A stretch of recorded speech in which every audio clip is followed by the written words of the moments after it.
பெண்கள் வாழ்க்கையில் ஒரு அடி முன்னேறி நிற்க கலைஞர் மகளிர் திறன் மேம்பாட்டு திட்டம் உதவும் என முதலமைச்சர் மு.க.ஸ்டாலின் தெரிவித்துள்ளார். பெண்களின் திறன்களை மேம்படுத்தி அவர்களுக்கு வேலை வாய்ப்பு மற்றும் சுயதொழில் வாய்ப்பை உருவாக்கும் வகையில் கலைஞர் கணினி கல்வியகம் கடந்த 2017 முதல் சென்னை சைதாப்பேட்டையில் செயல்பட்டு வருகிறது. அங்கு கலைஞர் மகளிர் திறன் மேம்பாட்டு மையத்தை முதலமைச்சர் மு.க.ஸ்டாலின் திறந்து வைத்தார்.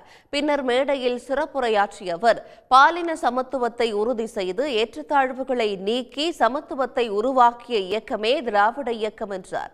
கலைஞரின் மகளிர் திறன் மேம்பாட்டு திட்டம் பெண்கள் வாழ்க்கையில் ஒரு அடி முன்னேறி நிற்க உதவும் என்றும் அவர் குறிப்பிட்டார். தந்தை பெரியார் எந்த கனவை கண்டு கொண்டிருந்தாரோ, எதற்காக வாழ்நாள் முழுவதும் போராடினாரோ, அந்த எண்ணங்கள் எல்லாம் நிறைவேற்றப்படக்கூடிய வகையில் இன்றைக்கு பல்வேறு திட்டங்கள் நிறைவேற்றப்பட்டு கொண்டிருக்கிறது. குறிப்பாக சொல்லணும்னா, அரசு பணிகளில் மகளிருக்கு இடஒதுக்கீடு, மகளிர் சுய உதவி குழுக்கள், சொத்துல பெண்களுக்கு சம உரிமை, இப்படி பல்வேறு திட்டங்களை நிறைய சொல்லலாம். பெண்களுடைய பொருளாதார தன்னிறைவுக்காகவும் பல திட்டங்களை நம்முடைய திராவிட மாடல் ஆட்சியில் நாம் தொடர்ந்து தீட்டி வந்து கொண்டிருக்கிறோம்.